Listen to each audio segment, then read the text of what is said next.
All right, it looks like the recording's going. So we're going to go ahead and get started for tonight. So welcome. My name is Dawn Sanchez, and some of you guys, maybe I've had the opportunity just to interact with some of the other Zooms or calls that we've done, but we're excited. This is like our first kickoff as far as one of our lectures that you guys get the opportunity to engage in through the Animal Science 1009 class. Just a little bit of review for some of you guys if you weren't on the initial call, or if you were, is that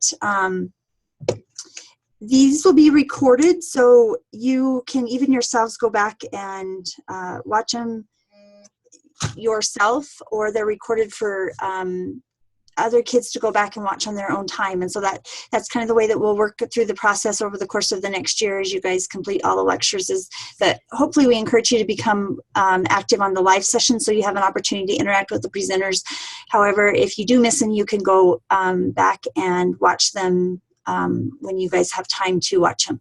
So just a couple of housekeeping things before we get going is that through this, as you guys might want to take a few notes, or however you learn best with that, is that upon the completion of tonight's lecture, you guys will go online and complete a quiz that hopefully Hudson and Chance will include the answers to their quiz within their presentations. I know that I've included mine hopefully as we go through it.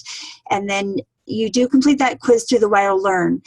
I was talking to Jonathan early, and many of you maybe have not logged in through the WyoLearn and registered as a student, so you do need to do that so that you'll have access to the quizzes and the remainder of the link, so that you can go on and watch the videos and upload your labs, etc. So that's really the home base for the courses that's being housed at that Wyoming Learn. So with that being said, before we get going, will you guys just introduce yourself as far as who's on the call, and then I can just make sure I got everybody written down.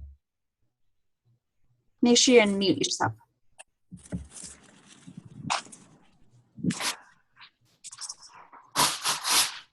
Do you want me to start? Sure, please do. Brooke Howard. Okay. Evie Huff. Where are you from? What county? Laramie County, Cheyenne. Okay, great, thanks. Tia Cranston. And what county are you in, Tia? Crook County. Okay, great, thanks, welcome. Gavin Simmons, Uinta County.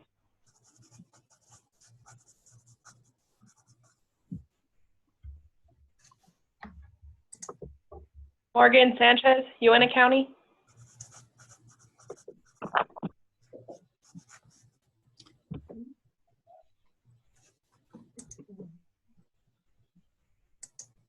There's a couple more of you on there.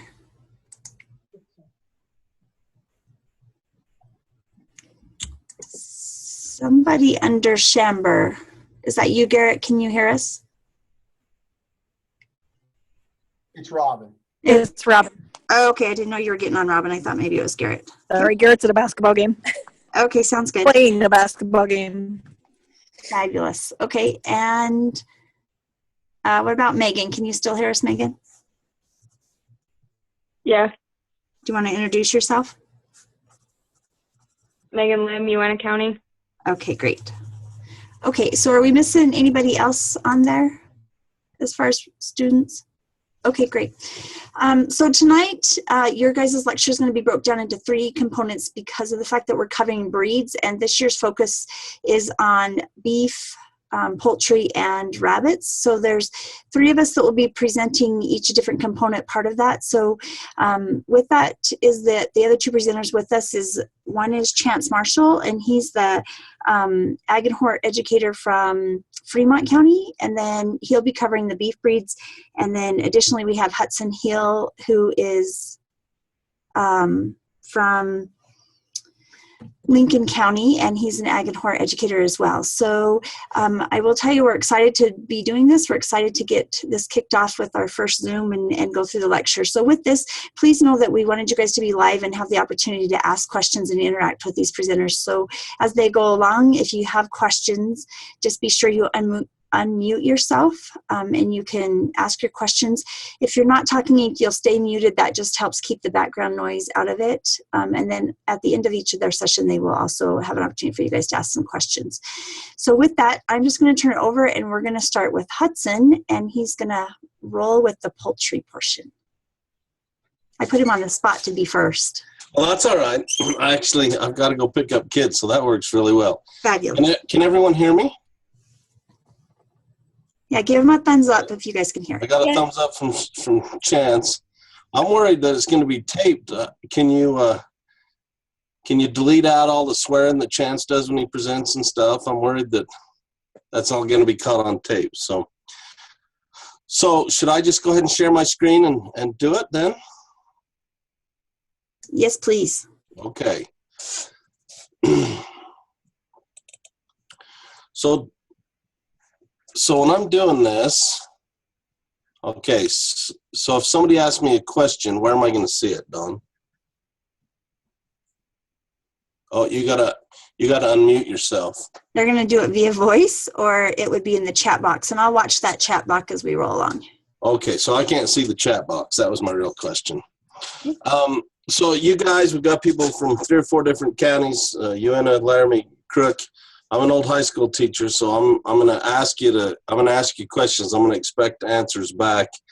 So as we get going here, they've asked me to talk about chicken breeds tonight.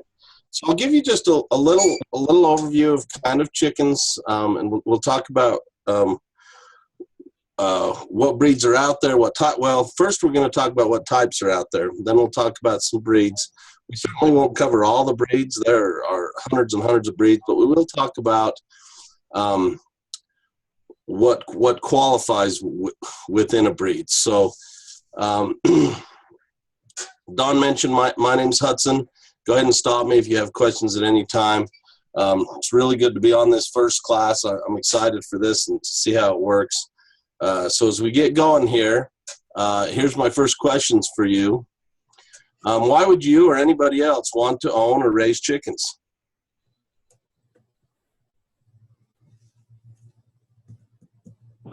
For fresh egg production.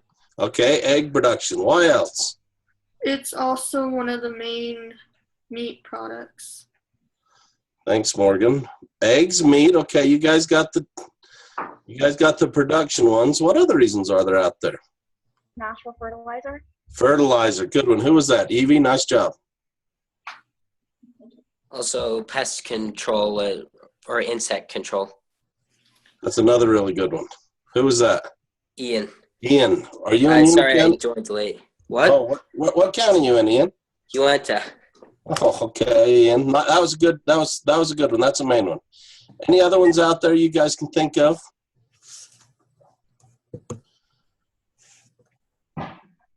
All right. So there's several. Some people laugh when I throw this slide up there. Why would somebody own chickens? Pets or companionships. Do any of you guys know that have a pet chick? Anybody know anybody who has a pet chicken? I do. And if you get the right breed, and when we're talking about breeds tonight, there's chickens that make really good companions, really good pets. Insect control, I think Ian got that one. Source of eggs, was that one, Morgan? Source of meat. Exhibition, we have 4-H shows. FFA shows, exhibitions are good ones. Fat and oils, what does that mean?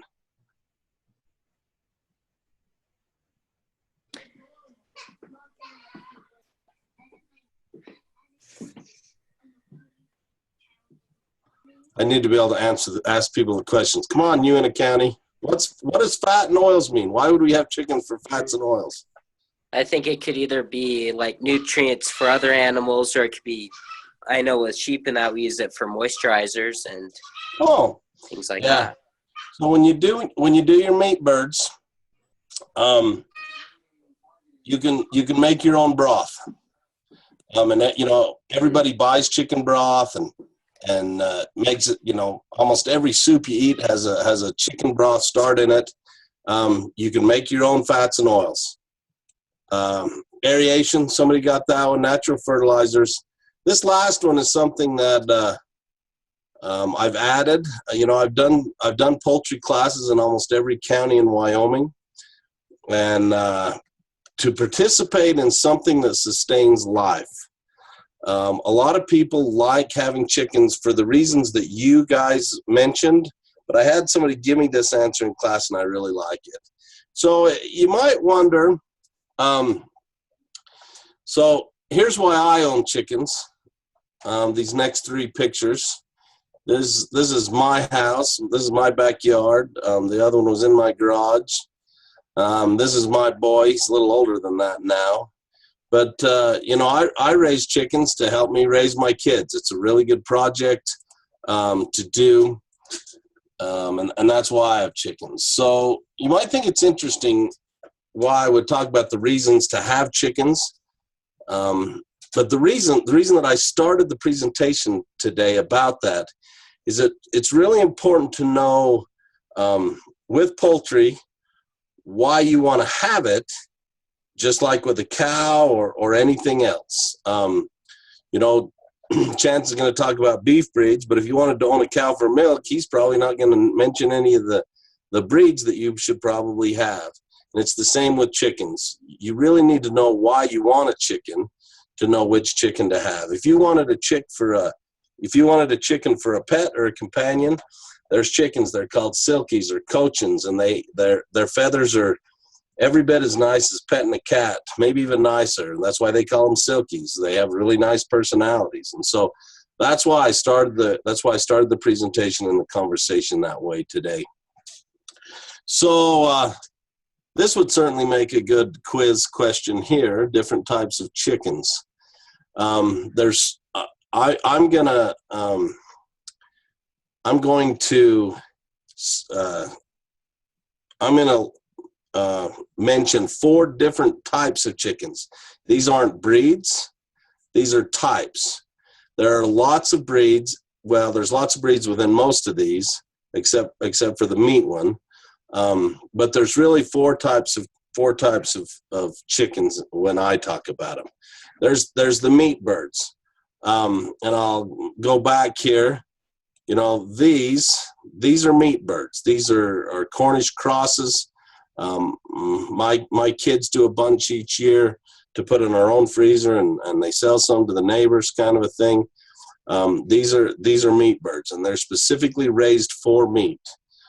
If you keep one of these and want eggs out of it, you'll get about 4 eggs a year if you're lucky. So they do these specifically for meat. When we talk about meat birds, we're really only talking about 2 or 3, maybe 4 breeds at most.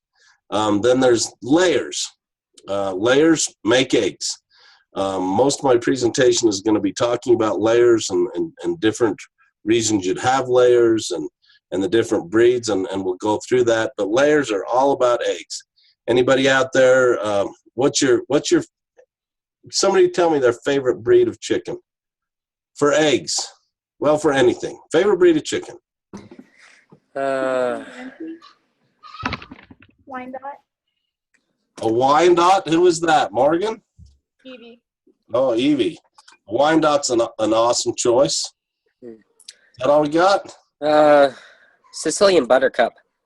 Why a Sicilian buttercup? Because it was my first show bird, Oh, and I like for their decorative purposes. Okay. Exhibition. So Ian's got a really good point. You know, we can all have our favorite kinds of birds, and I'm going to tell you my favorite breeds.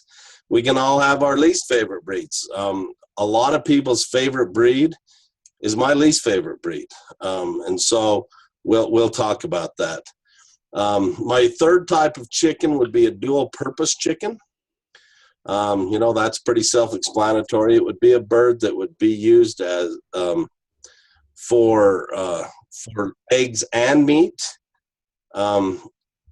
So, Evie, would the Wyandotte be a dual-purpose bird? Me? It was Evie that liked the Wyandotte, right? Yeah, Would that be considered a dual-purpose bird?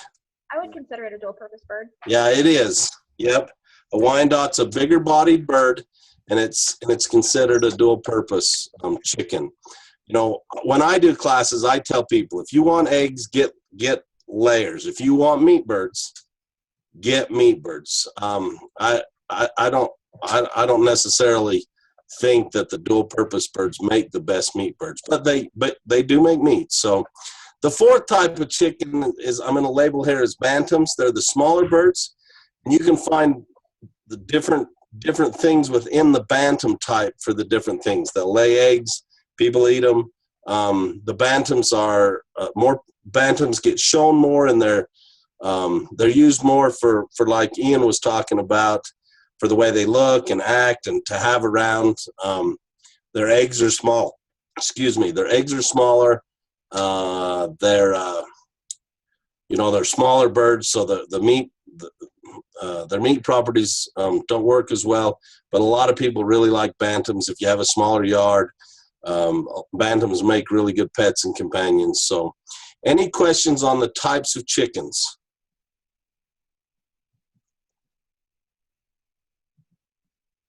Okay, so really quickly, when I talk about chickens, there's some steps to success. Breeds is the number one thing. You need to pick the right breed that you want for success. And then, you need a place to house them. You've really got to be able to take care of the chicks for a couple of weeks when they come. Your nutrition has to be right. You got to be using them right. You've really got to, especially in Wyoming, you really got to work for predators. But the number one thing that I tell people for success is to pick the right breed of chicken that'll work for them.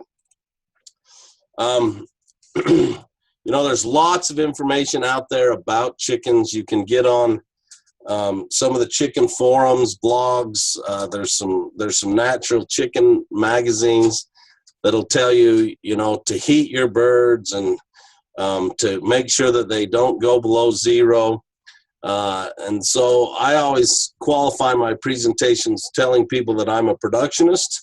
I grew up on a ranch. I raise cattle, sheep, and we do chickens. And I really look at chickens the same as other livestock. For me, chickens are livestock. And the reason I say that is because when we're looking at chickens, this is what we're really looking at, a little T-Rex. When a chicken is 2 days old, it'll catch insects. It'll chase insects, and they're just little T-Rexes, and anybody that's been around chickens will know that. They're pretty tough animals. Once you get them feathered in, they're as tough as a cow if you keep them dry and out of the wind. Some chick care tips to think about. I specify these 6 to get them on water when they come through the mail: feed, bedding, heat, light, environment. Those are the things I talk about chick care. So here's where the rubber really meets the road on the breeds class. I've been talking to you about how important it is to pick the right bird for success in your poultry endeavor. And I think these are the criteria to start selecting laying hen breeds for sure. And then I'll talk about the meat breeds right at the end of my presentation here. But I want you to think about these criteria for laying hen breeds: foraging ability, egg production, climate hardiness, multiple purpose birds, behavior, eggshell color, cost and availability. So I want to kind of go through each one of those and let you guys tell me why they're important. But who would think foraging ability is important in a chicken? I think it would depend on what you're running, if it's like free range or more commercial. Yeah, if you've got free range chickens, and I believe it was you that said for bug control, you're going to want chickens that will have more foraging ability than others. Is that right, Ian? Yes. Yeah, so there are chickens that will range out to a half a mile from the coop. They'll go a half a mile. Now there's other birds that really won't get more than about 100 feet from the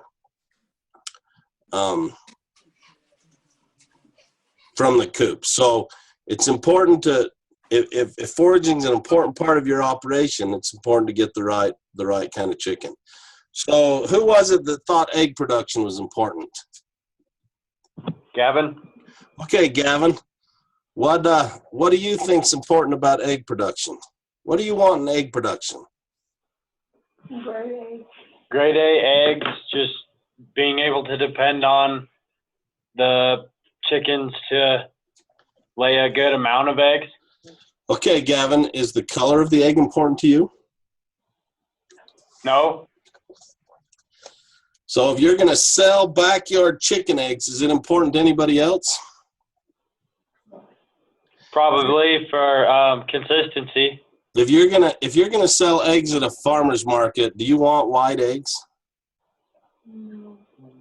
Louder, somebody. No? No, you really don't. The eggs themselves, and Gavin, I like you more that you said, no, I don't care what color the eggshell is, and I don't either. Because when you crack them in the pan, they look exactly the same, right? I'm a productionist.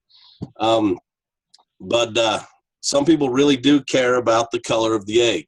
So if we're looking at a chicken, how do we tell what color the egg is going to be?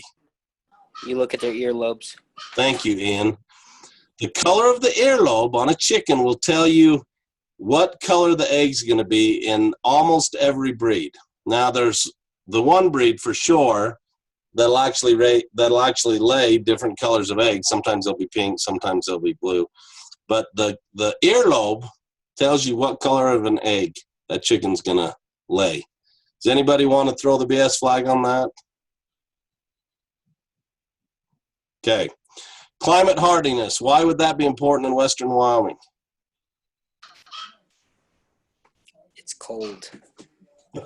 Somebody besides Ian has to answer. Yeah, we're cold. And that's why my favorite bird right now is a bird that works really well in Western Wyoming, and I'll show you a picture here in just a minute. Especially where we get a lot of snow. Yeah. Most of the time, it's pretty important. Yeah, the cold and the snow. It and really frostbite. is. Go ahead, Ian. Oh yeah, I was just gonna say, like, I like the single comb birds, but they, with our weather, they do a hard time with their combs and wattles. Yep, the combs. And the funny thing is people will say, oh, I want to get those birds with the feathers on their feet because they'll be more adapted to the cold. But it's actually the opposite. The feather-footed birds, they actually don't do as well in the cold. Yeah. So let me hit two more of these. Behavior. Why would we care about behavior? We don't want them, attacking people. Yeah, you can get some roosters that can certainly attack. But it's really interesting that the hens will have a different behavior. Some of them are just ladylike. They strut about and they don't. And there's others that are just flighty and make a lot of noise. And I'll talk about that when I get to the pictures. The last thing is cost and availability. Some of the breeds you can just pick up every spring, at Cow Ranch or your other stores. And some of them are really kind of hard to get and a lot more. And I'll talk about one of the reasons that is here. So let's look at some laying hen breeds. And I've only got a couple minutes, so I'll go really quick here. What breed of chicken is this here? Anybody know? I have another picture of it. Who's this? Leghorn. How about this one? Leghorn. Okay. This is Foghorn Leghorn. I wanted to see if anybody was as old as me on here. The Leghorn chicken will lay the most eggs per amount of feed. All they are is an egg-making machine. They hardly carry any meat on them, any muscle, but they will lay the most eggs per year. They've had Leghorn chickens that'll lay an egg every day for a year. They're really, really productive, and that's the Leghorn. The Leghorn is one of my least favorite birds because of the way they act. They're really flighty. They're always noisy. You can't be around them, but they will lay the most eggs per year. So here's a Welts Hummer. We see a lot of these around because of their multiple colors. They're really pretty. They do a really nice job. And I'm just going to share a few pictures here with you to show you just a few chickens. Not all of them, of course. So, who's familiar with the Aracunas or the Americunas? I have some. Okay, Ian, I liked you up until now. This is my least favorite chicken. Anybody know why?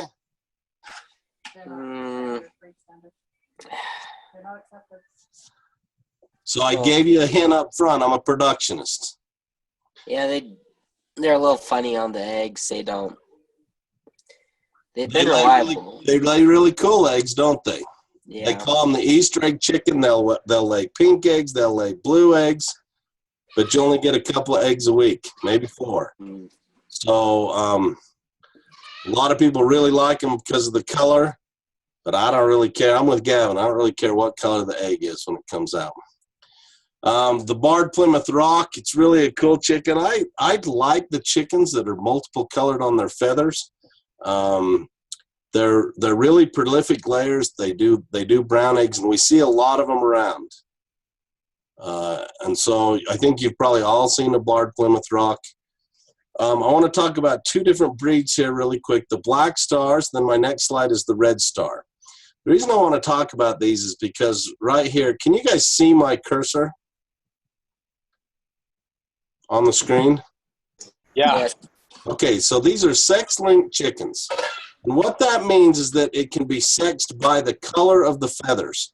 So this is a Black Star, and this is a Red Star. And so can you see how the hens are different colored than the roosters?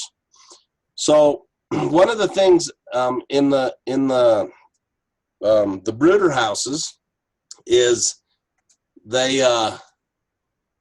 people order pullets, hens, or they order cockerels. And so the highest paid person at the brooder house is the guy who sexes chickens. The starting salary on a certified sexer is $80,000. Now, the guy has to sit and look at chicken bottoms all day, but he makes a nice salary. With these birds, you don't need that. You can just start tossing them in the box.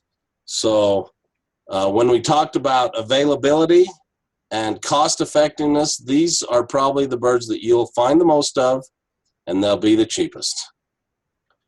So I promised you that I would tell you my favorite bird, and here it is.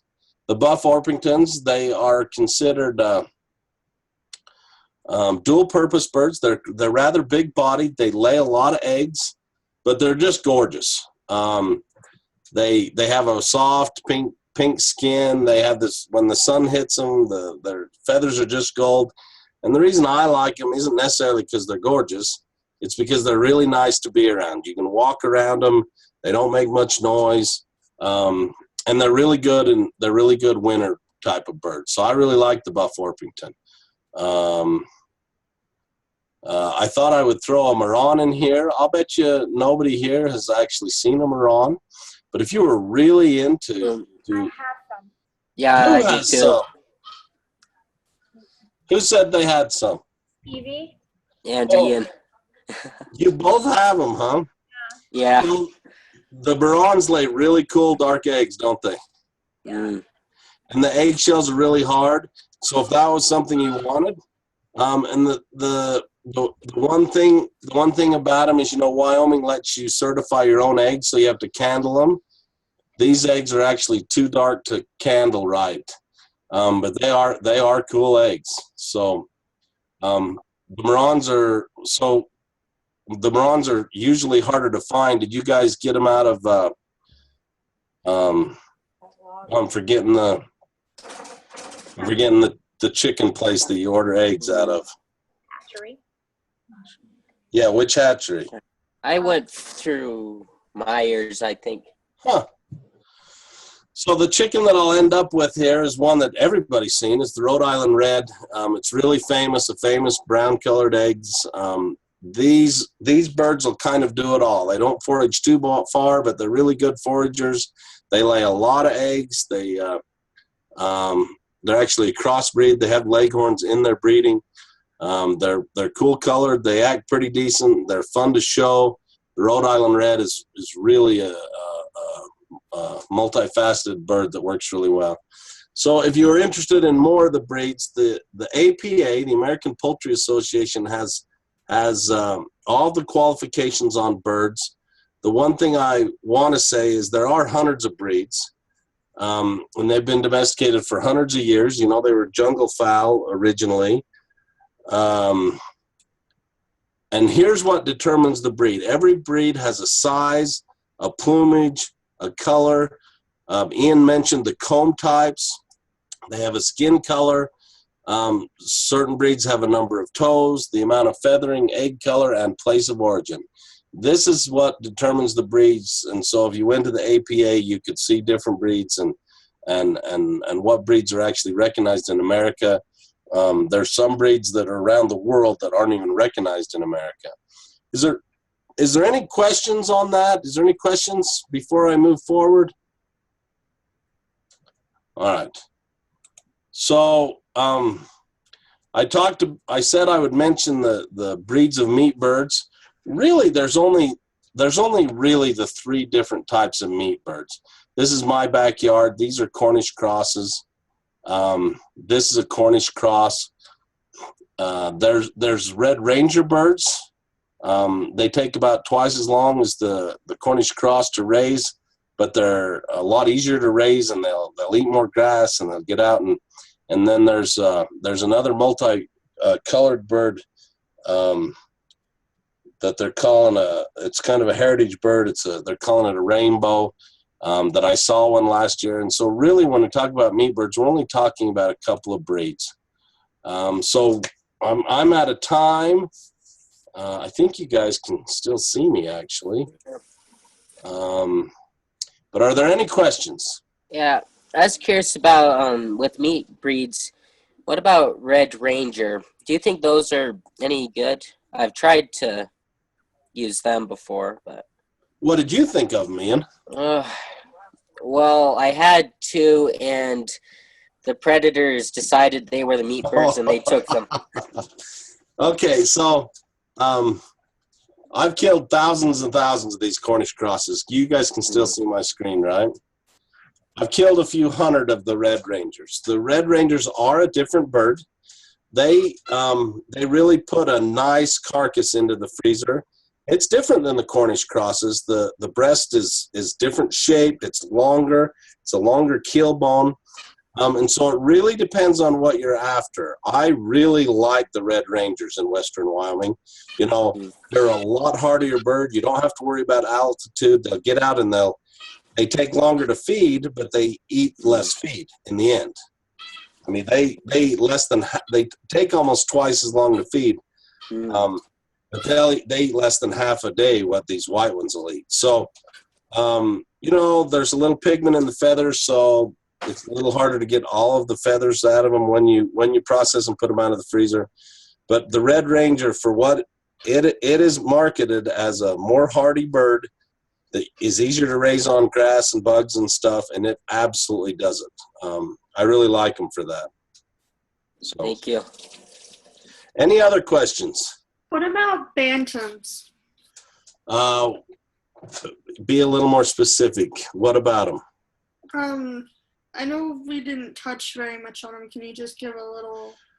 So what I did say about the bantams is I consider them a type, but within that type you can find all of the different things within the bantams that you can on the others. So bantams are about half the size of the other breeds. You can eat them. They lay eggs. Their eggs are about half the size. You can find a lot neater colors and plumages. There's a lot of breeds. They're really fun to show. I'm a productionist, so when I'm talking about eggs per feed or meat per feed, you know, I stay with the bigger birds. But the bantams fill a niche. If you wanted a pet, if you wanted to show a bird, if you had a small yard, that's where the bantams fit in. And if you're interested in them for the way they look, feather color, if you were into fly tying, those are the birds that you would look towards. And there's some really cool colors, shapes, and sizes there. So, any other questions? This is Lucas. Through your meat breeds, which one do you think you could get the most pounds of meat? Per feed. Yeah. Or So overall, which ones carry the most pounds of meat? that holiday is a giant bird. They'll all, if you feed them long enough, they'll all get up and get up to a 6-7 pound bird. I helped a gal process a holiday last year that was 9 pounds. I processed 9 pounds, 9 pound Cornish crosses before. I think the question, Lucas, is really about how much pounds of chicken can you get per feed?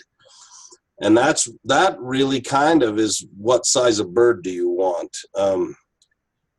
The birds that you eat in Kentucky Fried Chicken and Chester Fried Chicken, you know, at the grocery store, they're this bird right here. They're the Cornish cross. They're 6 weeks old. They weigh 3.5 to 4 pounds, and that is the most efficient chicken out there, period. If you're going a little bigger, there's some health issues with these birds and some stuff that the other birds might. So if you really want big birds, you know, if you want to get birds bigger than 6-7 pounds, you've really got to take care of them in a different way. All of those birds will get to 6-7 pounds pretty easy. I'm not sure that I answered your question very well, but. No, that helps great. Thanks. Okay. The Red Rangers will take about twice as long, but they'll get to 6-7 pounds. I am way out of time, I think. Dawn, if she's on. Yes, I am, but that's great. Does anybody else have any other questions, though? We don't want you to be rushed either. We want you to take advantage of Hudson being online. So I know you're a productionist. Do you have like as far as exhibition, that do you have like birds that you like with that for showing more? Yeah, I absolutely do. Ian, if you were looking at a younger exhibitor, Silkies and Cochins. Silkies and Cochins, Silkies and Cochins, Silkies and Cochins. They are cool birds. They have awesome personalities.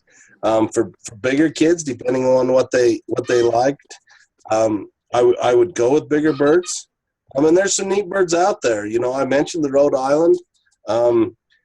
I think for exhibition, I think the naked necks make a cool exhibition bird. I really do. My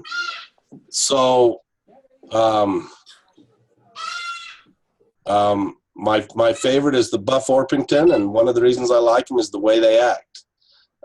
When you get them setting right in a show ring, they're just about as gorgeous a bird as anything.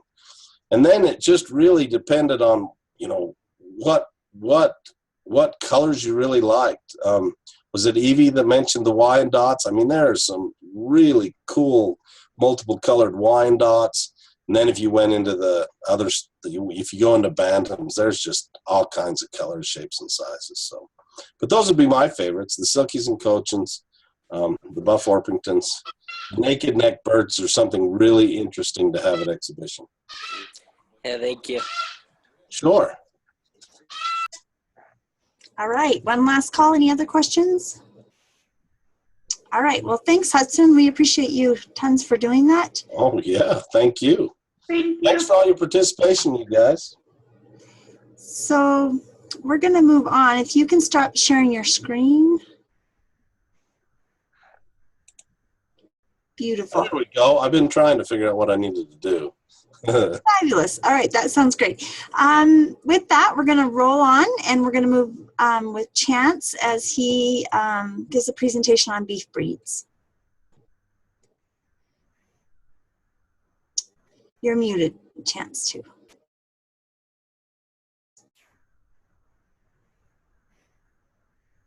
Can you hear me now? Yeah, you sound great. Thanks. All right, perfect. Okay, well, my name's Chance Marshall. As Don mentioned earlier, I'm an educator here in Fremont County. I've been asked to talk about beef cattle breeds today. And kind of similar to what Hudson was talking about, there's a whole bunch of different breeds. And I won't go over all of them, but I'll cover some of the ones that I think are kind of important. Some of the ones you might see around here, and some that you might see in another part of the United States. There'll be some that I might not mention, so feel free to ask a question or bring up something that I missed. But with that, I'll go ahead and get started. So there's approximately 250 recognized breeds, but there's about 80 that are available in the United States. And basically all the breeds fall into two types or subspecies. And those two types would be Bos indicus or Bos taurus. Now I'll go into this a little bit more, but basically the Bos indicus cattle are more adapted to a hotter climate, whereas a Bos taurus cattle, they're adapted to a cooler climate. Some of the breeds that I talk about aren't necessarily just purebred breeds. Some of them will be, a mixture of breeds. So can somebody tell me what hybrid vigor or heterosis means? Any ideas?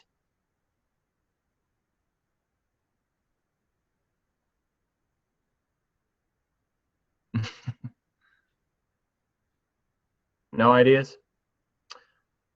Okay. I should know. We just went over this in class today. Okay. Anybody else? Isn't it like crosses? Okay. Yeah. So basically, hybrid vigor, it is crossbreeding. You're right.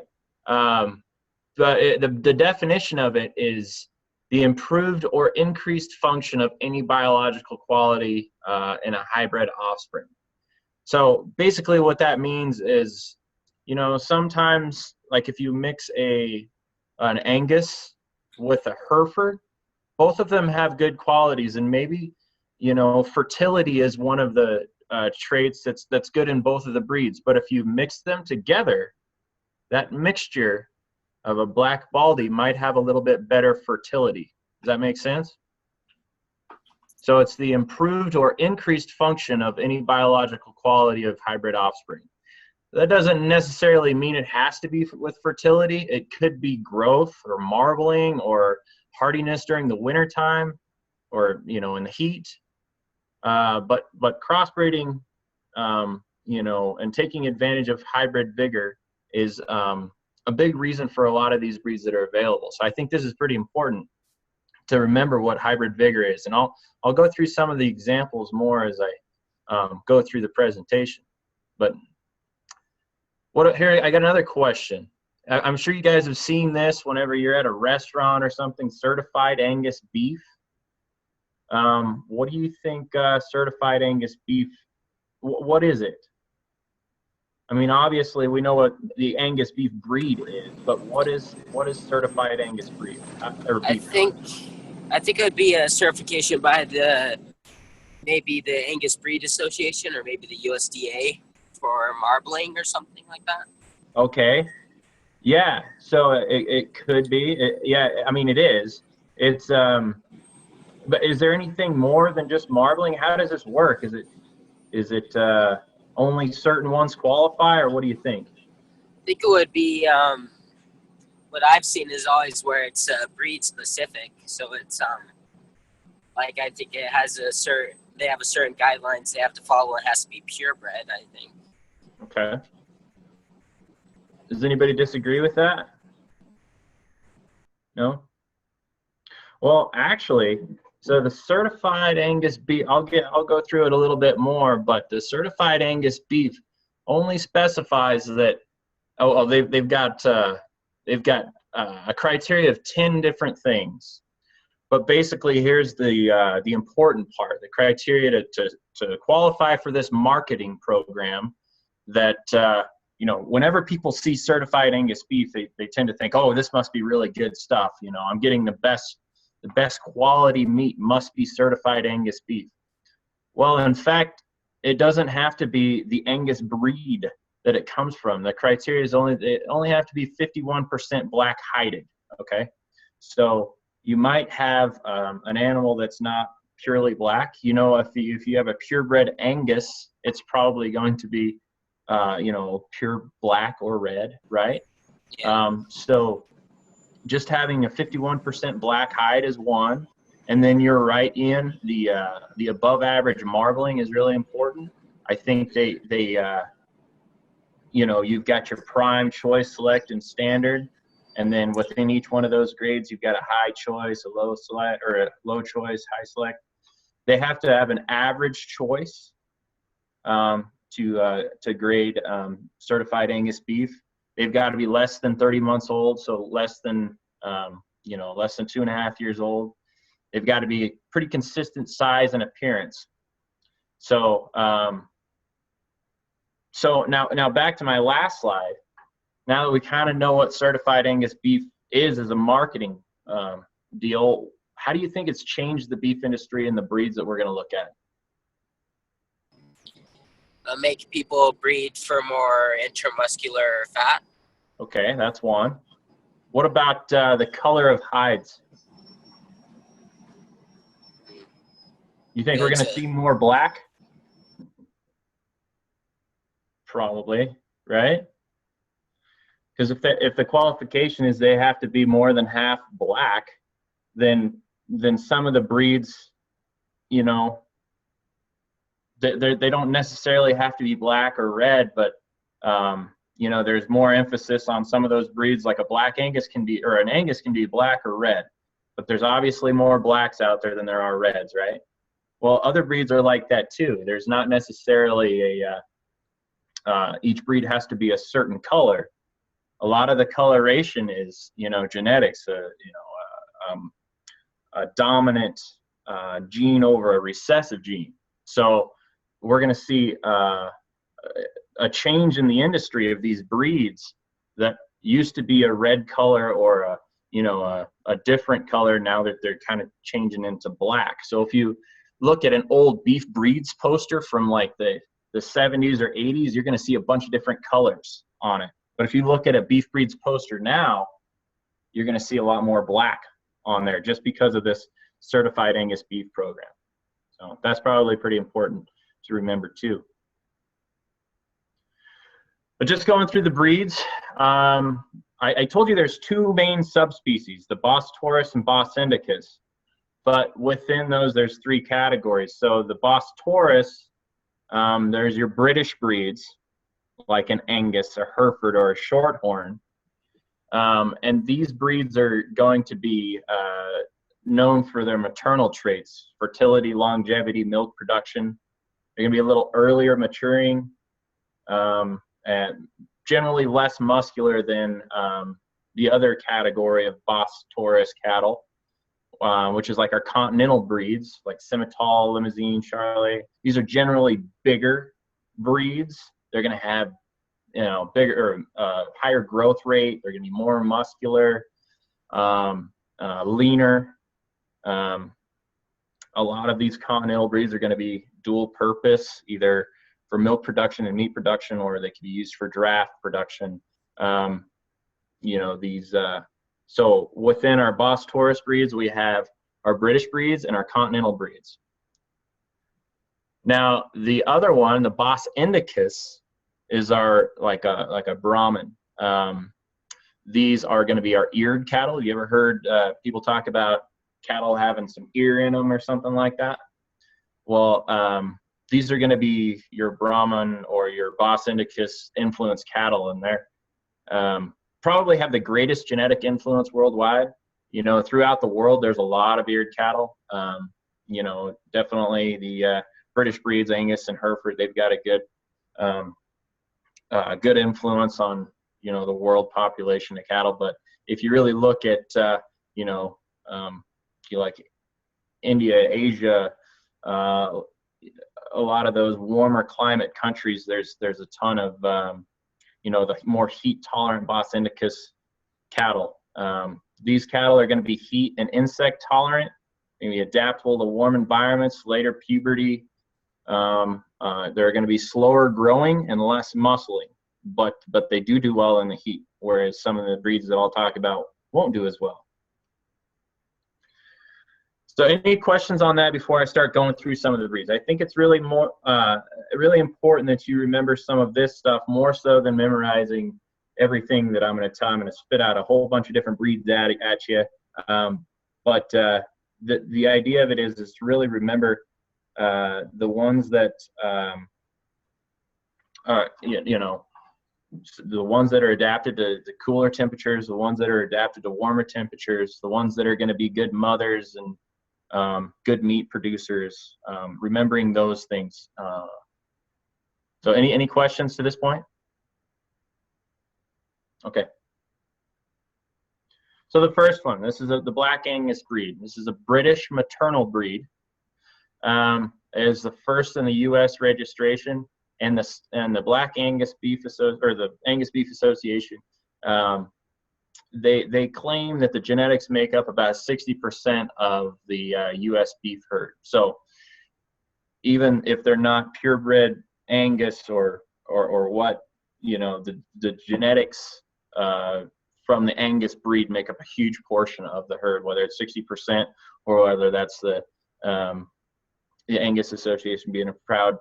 It's a big number. They're pretty moderate size. They're known for being really good marbling.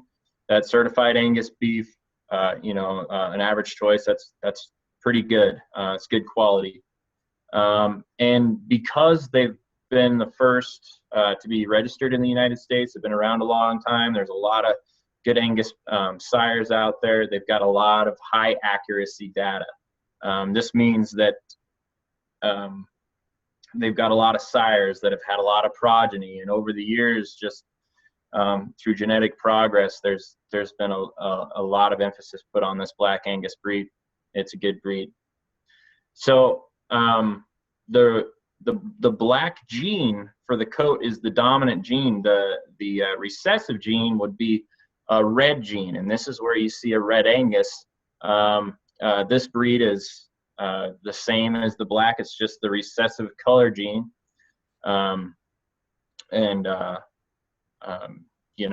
Same benefits, but obviously, since I think I read somewhere that once upon a time there was an old king or something that decided that cattle were supposed to be black, and that was the coat of choice, or that's just what they were supposed to be. So ever since, there's been a lot of emphasis on black cattle. So there's a little bit less for the red Angus breed, but still, a great breed that you see it all over the place in this part of the world. Herefords, we've got polled and horned Herefords. This is just another thing, kind of like the color. You've got a dominant and recessive gene determining whether they have horns, but this was the second in U.S. registration, so it's been around a long time, and it also has a major breed influence. They're moderate size. They're really nice to work with. Known for their docility. One thing they don't have, their skin is it's a non-pigmented skin. So sometimes, around their eyes or their face, they can be sensitive to the sun. They're, cancer eye is it's a common thing for these cattle. Just because they've got that light, fair skin, they can have some skin issues. And that can be tough for a producer. So one thing that they do to combat that is they'll cross an Angus with a Hereford, and generally they'll use an Angus sire because the Angus breed's been around a long time. They know they've got some high accuracy data on the Angus cattle, and then they can also have Hereford females that are really nice to work around, and they can crossbreed them to take advantage of that hybrid vigor, and they can also get the dark skin from the Angus breed that'll help with some of that cancer eye and skin sensitivity. You guys seen the black baldies around? Anybody have any black baldy cattle? Okay. So this one is shorthorn. This is another British maternal breed. They come in colors of red, white, roan. They're a dual purpose breed. So the top picture would be a beef shorthorn bull, and then the bottom picture would obviously be a dairy shorthorn cow. So they've got really good milk production, good maternal, pretty popular breed. We see them around a lot. So now so those were some of the British maternals. I'll talk about a few continental Bos Taurus cattle. The first one's a Charolais.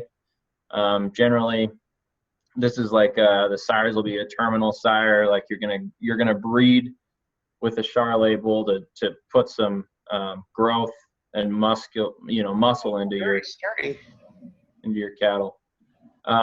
They're generally a white or cream color with a pink nose. They're pretty large and real lean and muscular.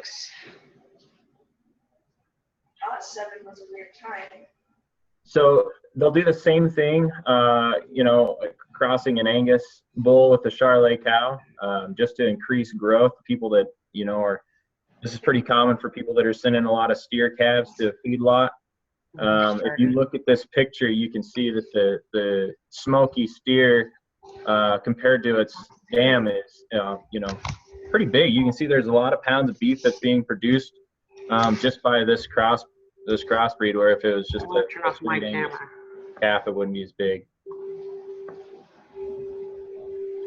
Another continental is a Simmental. Back in the day, they were generally red and white, but just with the influence of certified Angus beef, you can kind of see more and more black Simmentals. They generally have some white on them. That blaze face is pretty characteristic of them. They're originally a dual purpose. They're known for good milk production and growth. They're a little bit bigger, larger, mature size. Another one, Maine Anjou, kind of the same thing. That bottom picture is, in the old days, you used to see more red and white, but now you're starting to see more black color in the mains. They're large size and really heavy.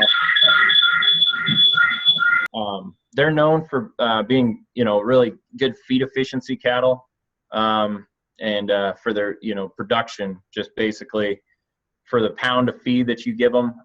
These are real good producers of beef. So the next one is a Gelbe. They're generally black or shades of red, from a darker to a light red. They're medium in size. These were originally brought, to the United States to kind of, try to decrease age of puberty. Since they're the earliest puberty of all beef breeds, they could mix them with an Angus breed or Herefords and help with the age of puberty and get those heifers bred sooner. But it's generally still used as a terminal sire just because they are kind of a, bigger. We want to keep them moderate cattle. So they've got average muscle. They're really, really nice to work around. That's a Gelbe. A Limousine, this is a continental breed. They're really known for their lean, and they're pretty muscular. They're definitely not on average as nice to work around as some of the other ones, but they're really lean and lots of muscle.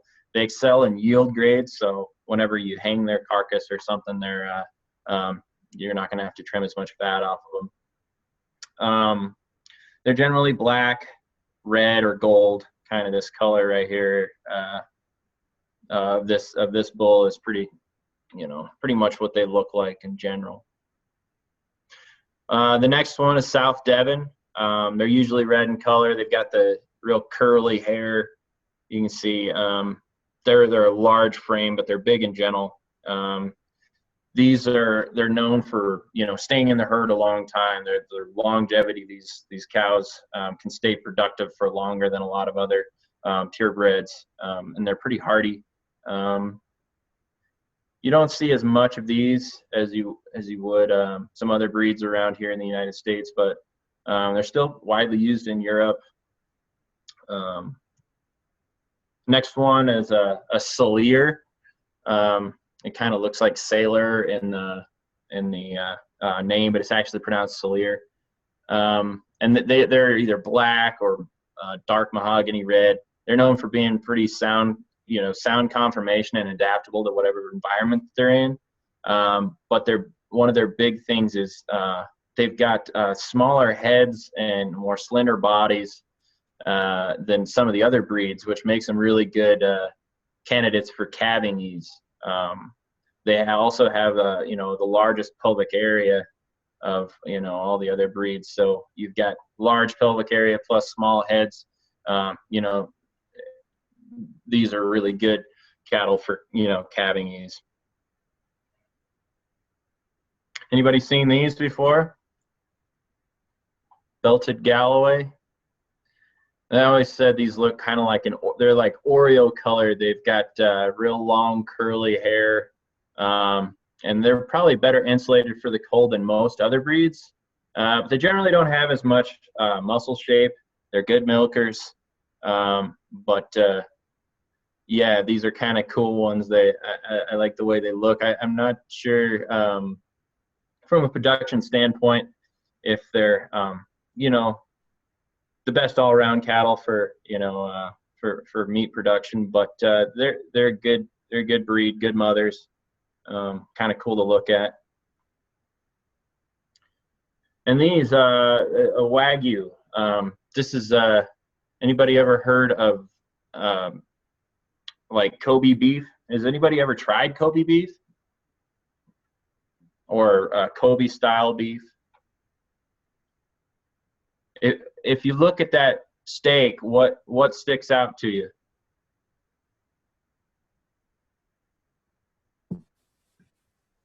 You guys hear me? Oh, the marbling. Yeah, so that's like, I mean, that is a ton of marbling, right?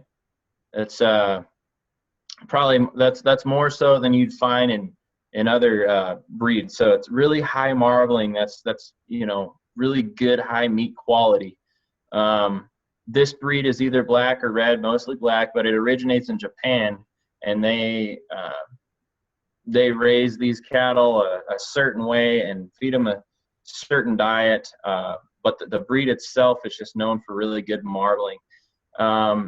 It does take a little bit longer to feed them out, longer to finish. But once you get a finished product, if you can market it to the right place, there's definitely some premiums for having this really high-end marbled meat.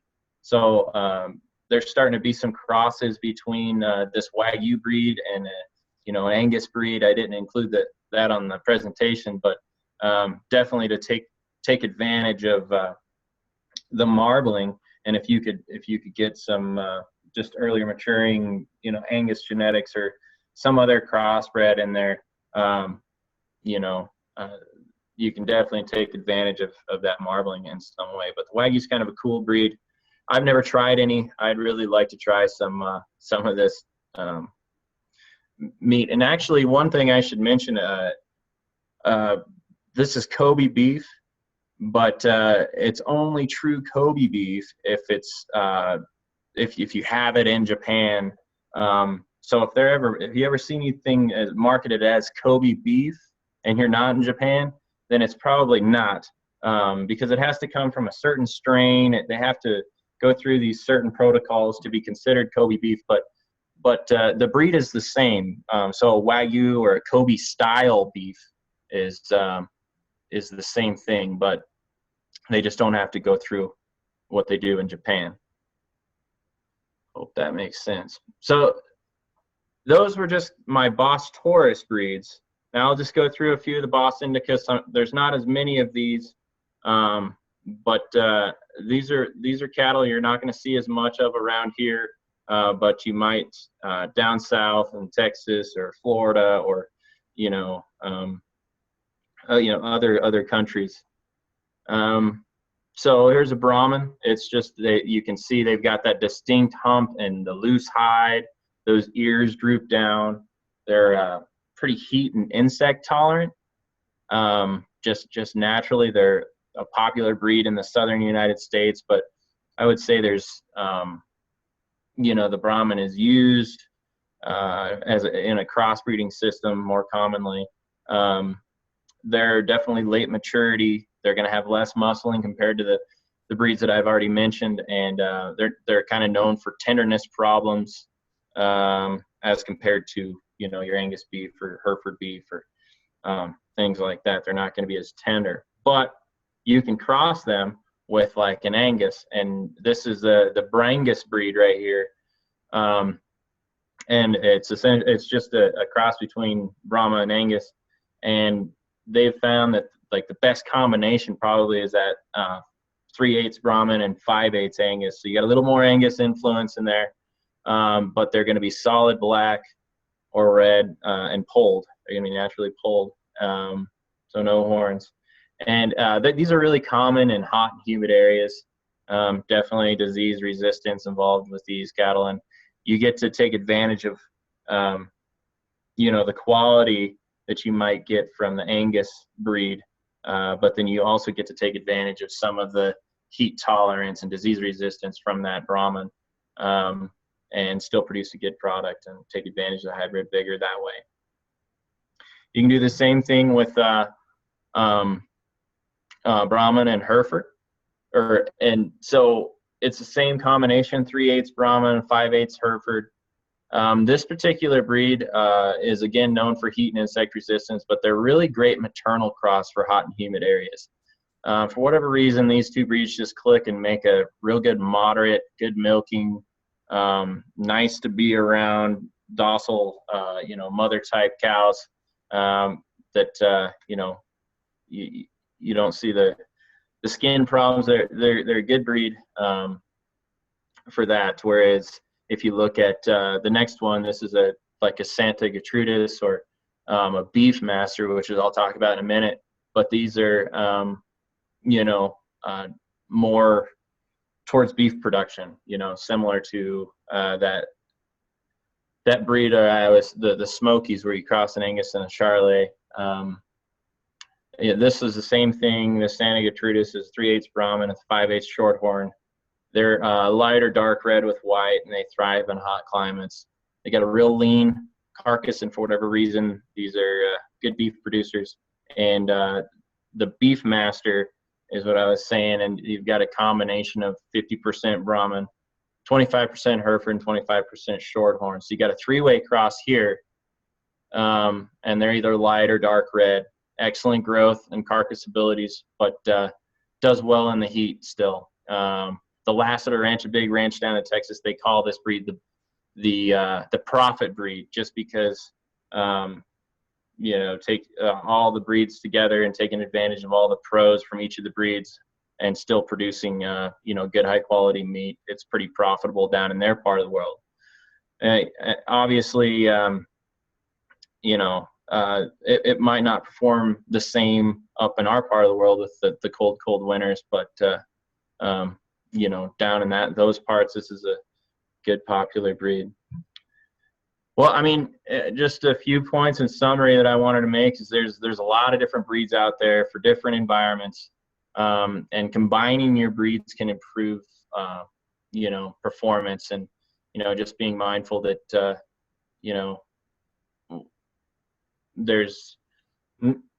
it's not necessarily that one breed is better than another breed. A lot of breeds are just made for one spot or another, one environment versus another, and if you can cross those two breeds, or you can cross a couple breeds, sometimes you can make a product that's better than either of the breeds that you bred to in the first place. So with that, I think that's all I wanted to cover. Do you guys have any questions on any of the breeds that I went over, or anything that I talked about? Does the heterosis and certified Angus beef, does that make sense?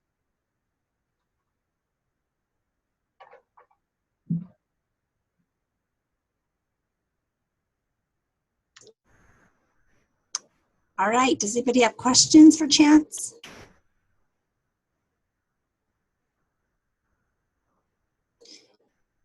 Gavin, I think I muted you. Hold on.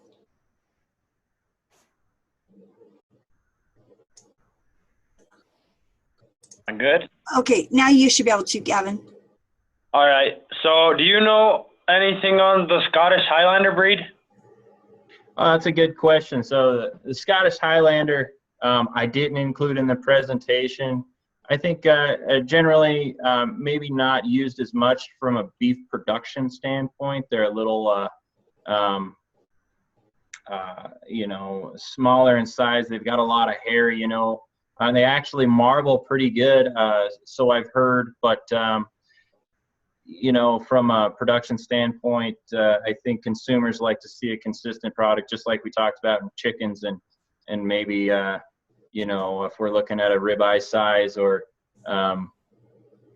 you know, just from a consistency standpoint, that maybe you don't see as much of the Highlanders. And obviously, you know, them being so hairy, or you know, just their you know, their phenotype, they might not fit in as well as some of the other breeds, you know, if you're in it for money, if you're in it to make money off of beef production. Thank you. Yeah. My question is, are they a dual purpose breed, so are they used for dairy and meat? I've heard that. Is that true? That's what I heard. That's what I've heard too. I'm not sure from what their potential is from a dairy standpoint, but I have heard that they are a dual purpose breed, and they can be used for both. But that's about all I can say on it. I'm not really sure from the Highlanders what kind of milk production they have, or whatnot, and how they compare to other breeds. Thank you. Yeah. All right, great questions. Any other questions? All right, thanks, Chance. Thank you. We appreciate you being on. We're going to roll in, and we're going to finish with the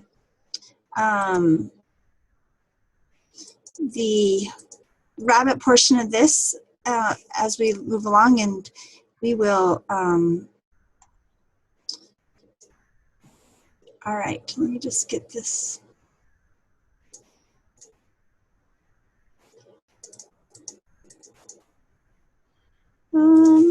Okay, so as I shared, is that I'm Dawn Sanchez, and I'm actually the 4-H educator in Uena County, and we raise a few rabbits, more for show purposes than for meat production or those type of facets. But we're going to go through the rabbit breeds and just kind of introduce a little bit of the concepts behind where rabbits came from, and the differences among them. How many of you guys are on the call that raise rabbits? Does anybody raise rabbits that are on the call or have rabbits?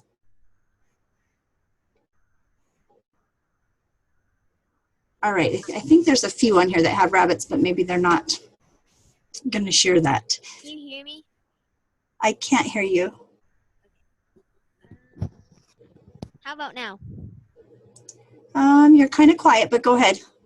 I was just saying, yes, I do. Oh, okay, very good. And who is that?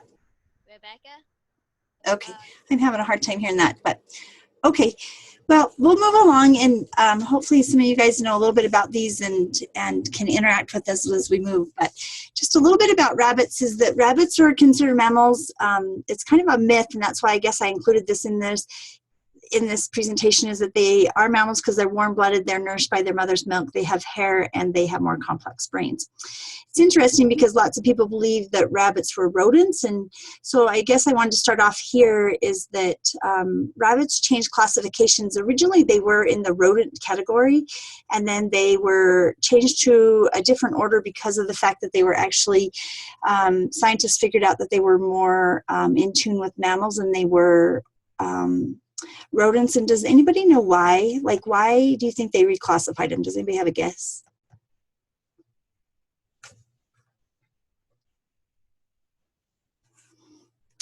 All right. Well, the differences among them is that rabbits have what they consider 6 teeth, so they have 4 teeth, and then they have 2 of the front incisor teeth, whereas rodents don't have those additional teeth. They only have 4 total, so that's really what makes them different. When you look at the order of classification for the rabbits, is that rabbits are classified in the same category as hares. The difference is lots of people use those words interchangeably between rabbits or hares or jackrabbits or things like that, but they're actually a little different. And if you just note there on the bottom is that hares are definitely larger, they have longer legs, they're born with fur, and the babies have their eyes open, which is different than baby rabbits. Rabbits are born hairless. They don't have their fur yet, and their eyes are closed.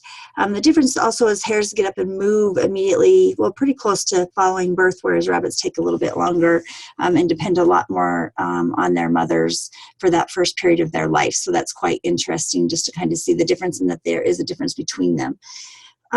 In the United States, the American Rabbit Breeders Association is really the association that's charged with the approval of new rabbit breeds. And currently in the United States, there's 49 approved rabbit breeds. Every 5 years, the American Rabbit Breeders Association republishes a new certification list, and so there's a period of time that producers or people of interest can work towards getting new breeds approved. But this is something that continuously increases. The new publication came out in 2016 with the 49 breeds. Prior to that, there were 45, so they added 4 additional breeds to the United States list of approved breeds. I'm just going to flip through here. Of that 49, there's a lot of variety and difference. And as you flip through these pictures, I just want you to kind of look at them and maybe see some of the differences among them. So just looking at that slide, who can share just something that you see different among those rabbits, just looking at them visually? Their sizes? Sizes, absolutely. That's one of the differences. What else? The body types, like the way some of them are made. Absolutely, that's great. That's another difference we're going to talk about. What else? There's another one on that picture you probably can catch. Their position, whether they're pointed upward or downward. Okay, absolutely. The way they pose, and part of that becomes plays into the fact as far as their body type, but absolutely. What about that American Fuzzy Lop? What's different between it and some of the others that are on that slide?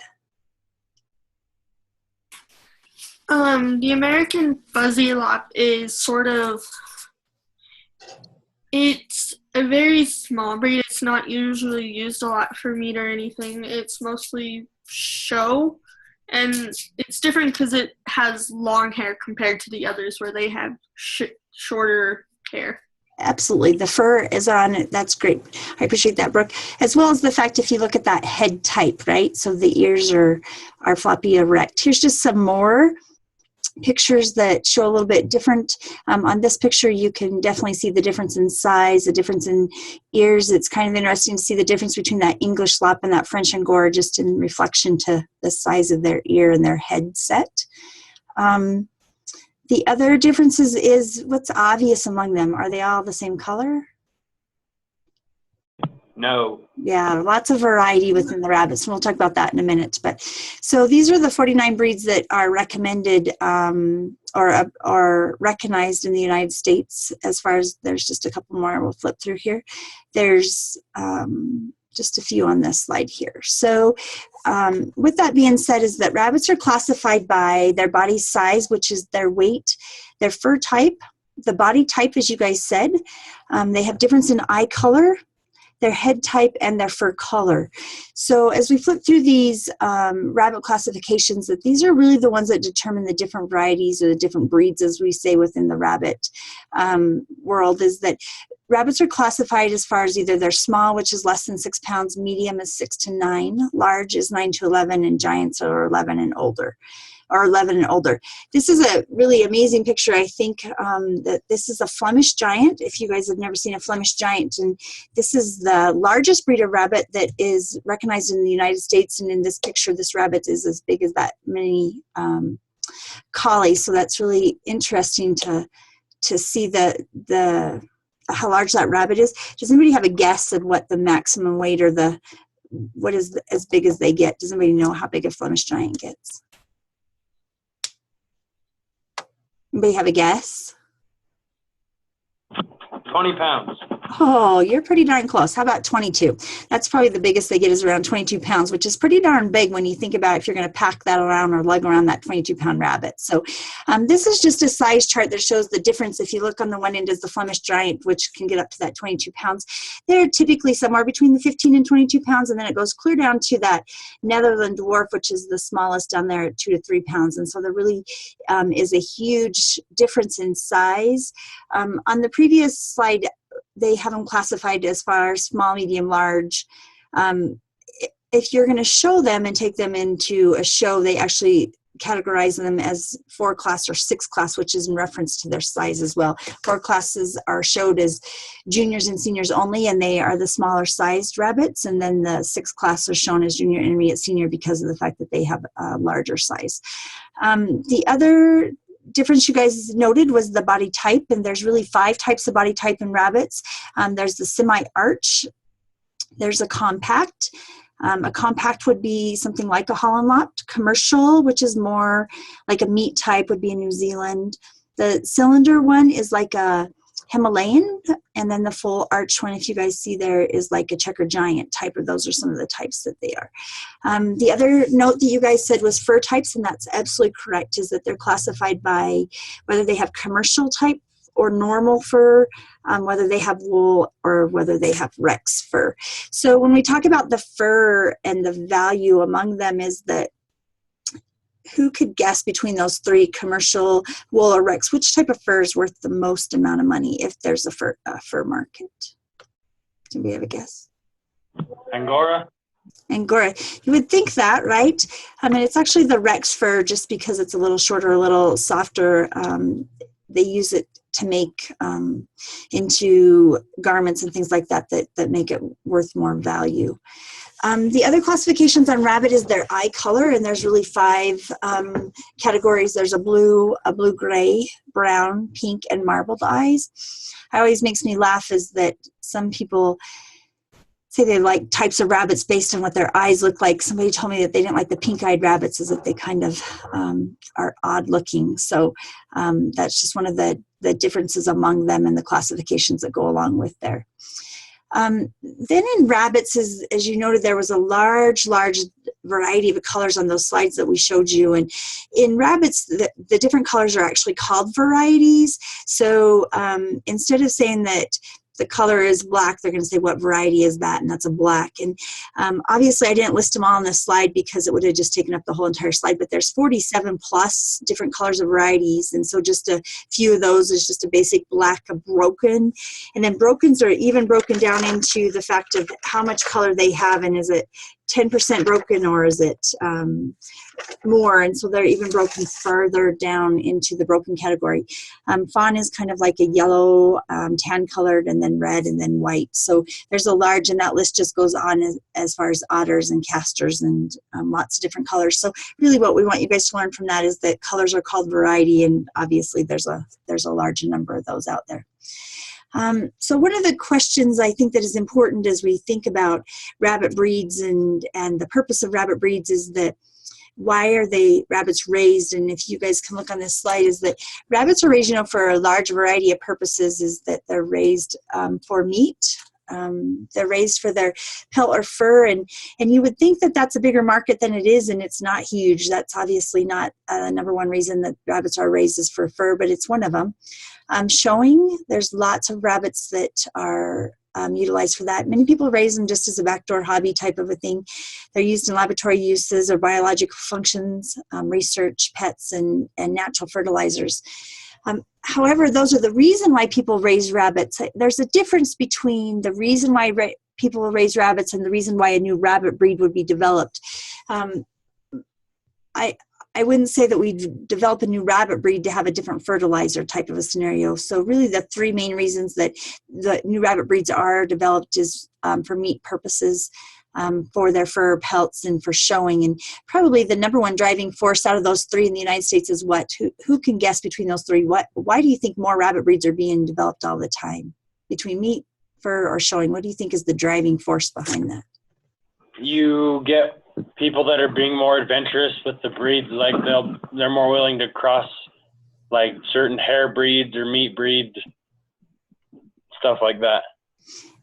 Absolutely, like colors become a lot of varieties. It's really interesting is that they'll cross them to try to create those. So on this picture here, does anybody know what breed of rabbit that is that's on that slide? Is anybody familiar with that? Say that again. Isn't that a Jersey A wool? lion?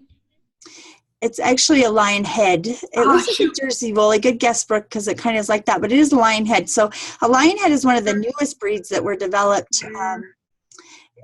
It's one of those 5 that was added to the American Rabbit Breeders Association. And so I think that they're kind of a fun-looking type rabbit, and there's lots of those that are raised for pet purposes. And so that's kind of a common type rabbit that's growing in numbers across the United States. So as we think of rabbit breeds, is that Hudson talked a lot about it as far as the reason why you raise chickens is, for a purpose. And it's no different in the rabbit world, is that rabbits are really raised in the United States for meat. And the 2 number 1 breeds is in New Zealand, and that's that solid white rabbit you can see there, the Californian that has the black ears and the white feet. And many years ago when the New Zealand became a breed, it was actually developed in the United States, even though it says the name New Zealand. But actually there was Reds was they started out as red, and they were the most popular meat breed. And then a gentleman ended up with a white in a litter, and then those grew in numbers. And so who can guess why? What do you think about that New Zealand rabbit that makes it the number 1 meat breed? Why do you think people raise those for meat? Like, what's the driving force behind that? Does anybody have a guess? Why would they want to raise a New Zealand versus that Flemish giant? Because the meat's better quality. Yeah, absolutely. That's exactly. Meat is better quality. Does anybody else have anything to add to that? Less feed to have to produce before they're mature enough to butcher. Yeah, that's a fabulous answer. You're exactly right. So that New Zealand and California rabbits are fast growers. They can reach that 5-pound market weight in about 8 to 10 weeks, which is super fast. So within 2 months, they can be ready to go to butcher. And most of the time at 8 weeks, 2 months of age, they are sent to the processor. And so it takes them less feed. They grow faster.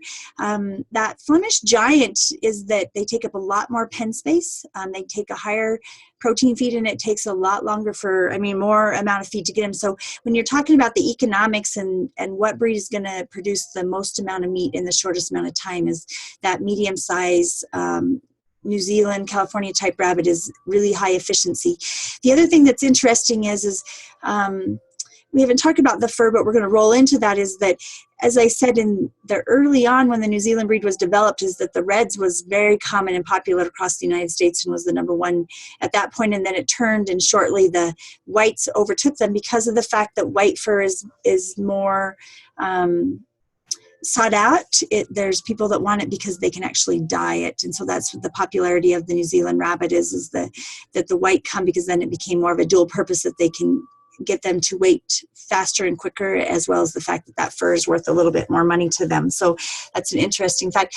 On the other side of this slide here, you're going to see the most common fur rabbit breeds, and that it boils down to the Rex, which is the softer, shorter type fur that's soft to the touch, followed by a satin that has more of a lustrous type coat, and then any other breed that is a white fur falls into that because of the fact they can take those pelts in the fur and dye them and turn them into lots of different uses, and so that falls right into that behind there. So within that there's a lot of rabbits in the United States that are raised for pets, and they said about 40%, I thought that was interesting, 40% of the rabbits in the United States are just pets and not really raised for a purpose. And so if I think about that, that's probably a true statement. And people tend to gear towards, what do you think? Big or small type rabbits for pets? Small, yeah. It absolutely, and oftentimes, and even in our job as extension agents, we get phone calls all the time to say, what kind of rabbits do you recommend are the best for my child? And I think that boils down to, lots of questions as far as, obviously, that Flemish giant is a very calm, mellow type rabbit that has a great, great personality, but the bottom line is they're going to take up a lot of space. They're going to take up a lot of feed, and if you can see a child packing around that 15 or 22 pound rabbit, that becomes a challenge. With that, the interesting part is that the Dutch and Mini Lop really become the most common pets because of the fact that they have a very mellow personality. They're a mid-sized breed, so a 6-pound breed. And so they're still smaller in size, but yet they're very calm and mellow. Many people think the Netherland Dwarfs are great pets because they're obviously the smallest breed, but the challenge with the Netherland Dwarf is oftentimes their personality maybe is a little bit more challenged than maybe some of those mid-sized breeds. Does anybody else want to share kind of what your favorite breed is or one that you guys raise? I raise a lot of Holland Lops and Mini Rexes. And how come? They, for the most part, do pretty well, and then they are easy to pack around and take to shows, and it's also nice because I have 2 little twin cousins, and they have a good personality, and so those are a pretty good breed to have. Yeah, Rex are pretty common for pets. Very good. Thanks for sharing. All right, so kind of a question is I'm moving along a little quicker through this than maybe the other two, is that I didn't want to go into depth with 49 different breeds and the difference between them. Really boils down to the facets that we went over, but what I think is really interesting about maybe the rabbits compared to some of those other species of animals in the United States is that there's a defined process of how to get a new breed, and I think that's really an interesting concept, is that with the American Rabbit Breeders Association is that to develop a new breed, anybody can do that, and it's a process that you obtain a certificate of development from the ARBA Association. You pay your $50 fee, and you had to have been a ARBA member for 5 years, and then you have to maintain your membership during the process. If you lose your membership and don't stay a member, then the process is dropped and it starts all over again with that. But then from there, there's steps that they have to take. They have to be exhibited at the National Convention for a period of years, and then they have to receive votes from the ARBA officials saying that they can be accepted into as a new breed or even a new variety within that. I think that's really an interesting concept that maybe makes rabbits a little bit different than, for say, cattle, is that there's maybe not as clear-cut or defined process of how a new breed is developed. And so it's kind of like the lion head that we shared with you that was one of the newer ones that was developed, is that the lion head rabbit, I can just remember not very many years ago at our show that we were at, is that there was a judge that didn't like the lion head because it wasn't as proved as an official rabbit breed, and now already there it's done, so they went through their period of time and that process. So I think that's an interesting concept, is that there's a process. With that being said, I think one of the challenges with rabbits is that across the United States that there's not really a huge market for them per se, is that there may be a specialty type product in comparison to beef cattle or things that are part of an everyday life with us, is that the rabbits, as far as meat goes, is that they are oftentimes shipped alive in crates and sold that way, or they are dressed out and sold as a ready to cook type of a thing, but it really becomes a market, and there's fewer numbers of large rabbitries across the United States are actually raising rabbits. Some of those rabbitries are raising rabbits for food in relationships to zoos and those type of things, of where they sell them as well. The other thing that makes maybe rabbits different than the beef is that they're prolific as far as their turnaround time. If we said that, is that it's 2 months and they're ready to go to market, and the rabbits take 30 days to reproduce, and so there's an opportunity that you can raise multiple litters throughout the year with those rabbits. As far as the pelt and the fur market is it's a little bit maybe not as prevalent as some of those others, that there's not a huge market for those type of things. It becomes, once again, a niche market that you have to identify. So that makes it a bit different. With that, I'd say that probably in the United States, if we think about the whole concept that 40% of pet rabbits is maybe even low if you think about that percentage, but that's kind of where they put it at. So let me see if I can unshare my screen here.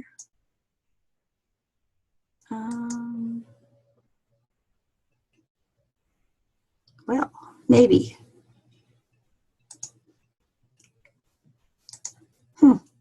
How do I do that? Oh, there we go. So with that being said, is that I went through the rabbits a bit quicker than maybe the other two presenters, as far as that I think I challenge you to review those rabbit breeds, as far as if you are interested. The American Rabbit Breeders Association has an online website that has the full disclosure of every rabbit breed there is, as far as how many varieties they are within them, and specific traits or qualities that fall within them, as far as with the body type and the eye color and the fur color. So with that being said, is that, are there any questions on the rabbit portion of this? When you talk about like a broken pattern on a rabbit, would like a magpie harlequin, would that be considered a broken pattern, or is that like a separate pattern all the time? Boy, I have the hard time. So a broken pattern, what did you say in the middle of that? What is considered broken? So if you have like a magpie harlequin, would that be considered a broken pattern since there's different percentages of colors, or would that be a pattern on all of them? So I don't know if I'm understanding. I'm having a hard time understanding what you're saying. So a broken, as far as a broken within each breed, is that there within the arbor that there's a percentage of coloring within each breed that has to be acceptable or not acceptable. So they can have like a 10%, or they can have more than a 10%.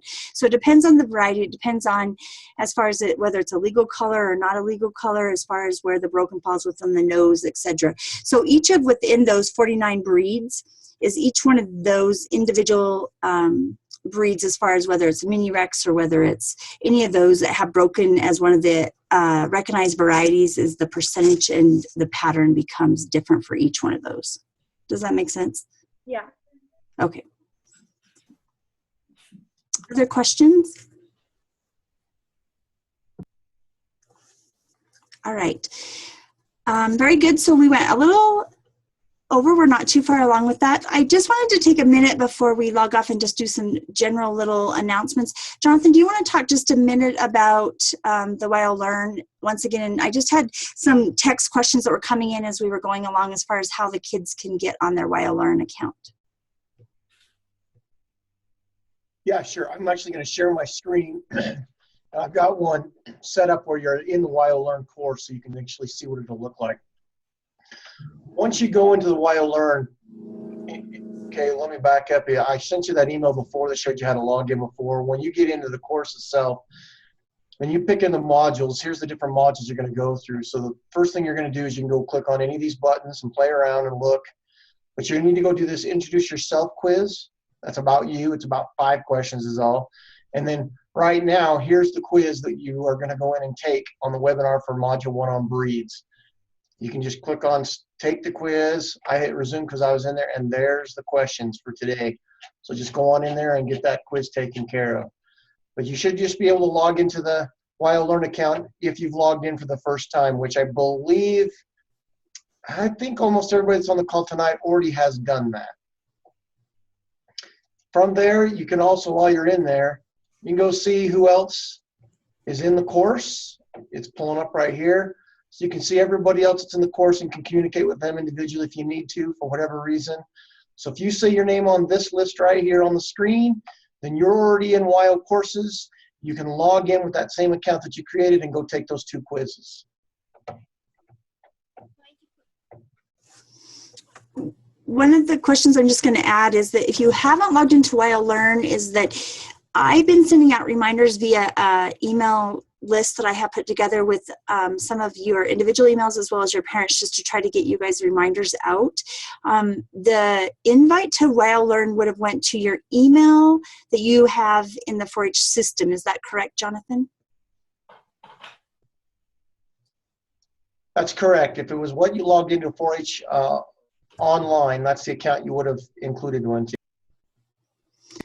Let me pull up quickly, if I can, a copy of the email that was sent out.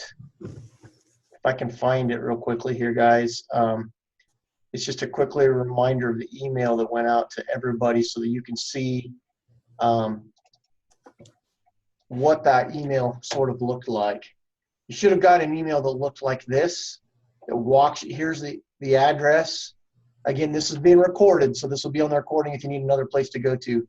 Here's the address that you would log in to create that account. You would click on enroll. Once you're in here, you're going to go do that quiz. If you didn't get an email that looks like this, then you need to let Dawn know. And for those that have already done that and watched this, you still need to log in there to be able to create your account so you can access those quizzes, okay? And there's a question being posted that says, when will the recording be up for this class? It'll probably be up sometime tomorrow, depending on how fast we can get the information from where it was recorded loaded up to the web. And again, you'll have access to that by logging into your course again, and it will show up. It'll show up back here within WyoLearn in the modules. For module 1 that we're doing right now, right? This is the webinar we were just talking about. And you guys will have access to the handout that Chance said that he has. It's a fun little handout, and this is where it will be recorded so you can access it anytime you need to. Again, that's within the webinar, the module for module 1, breeds of poultry, and under webinar, you'll be able to access that. The other pieces that we talked about before on the call and this one are located here in the syllabus introduction.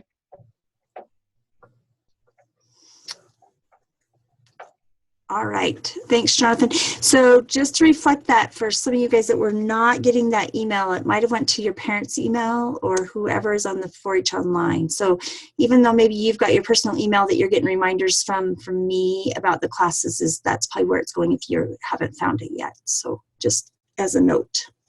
So questions about that?